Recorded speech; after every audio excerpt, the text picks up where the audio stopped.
showcases all the key fundamentals for great pen and ink. We've got captivating composition, imaginative visual designs, and remarkable use of values. The art is stunning, and today I'll sketch a few studies while I talk about what stands out about this master's style. Blame is a dark, dystopian manga series released in 1997 by creator Tsutomu Nihei. It's black and white, illustrated using traditional tools, and produced digitally. Let's start with the compositions. It's organized chaos, meaning that the elements are balanced on the picture plane. There's a symmetry to guide the viewer through the illustrations, but there's something in the composition intended to make you feel ill at ease, as though gravity is optional. The master achieves this effect by using a 3 to 5 point perspective sprinkled throughout the panels. The sum of this imposing setting is an immense dark maze of winding corridors. The architecture candy quite literally is the story. In over 1,000 panels of mind-blowing art, there's barely any text. This story unfolds through imaginative visual design. What stands out in the visual design is, as mentioned, the master's use of perspective.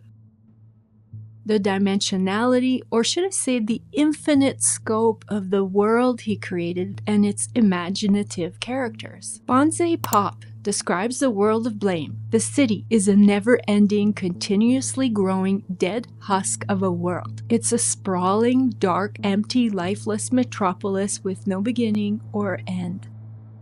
Is more of an obscure experience than a story. Nothing is certain or confirmed in words, and the artwork reflects that in techniques used to render the illustrations. The scenes are so grand in scope that it's hard to grasp how someone drew all of this so convincingly. The master achieves these effects by mixing precise technical line work with loose gestural brushwork. The result is an artsy combination of solids and liquids, like the world and characters are intertwined in corporeal form and immaterial substances, almost like time is ethereal.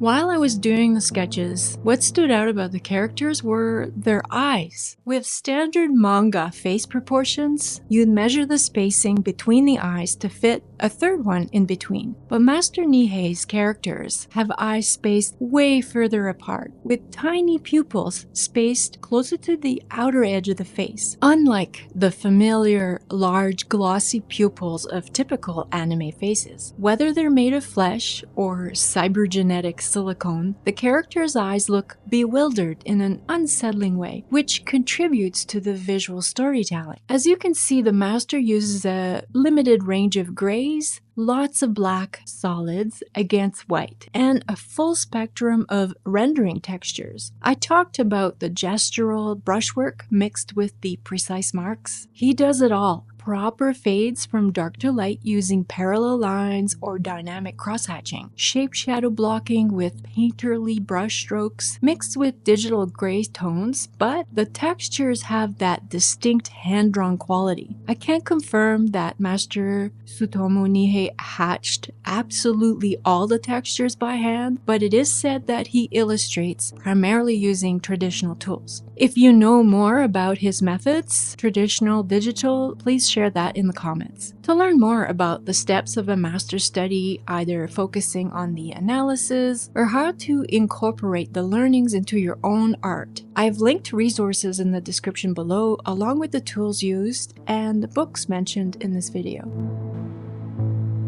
I hope that you enjoyed this feature on Blame. Thank you for suggesting it. I wish you the best with your pen and ink projects, and I'll see you in the next one.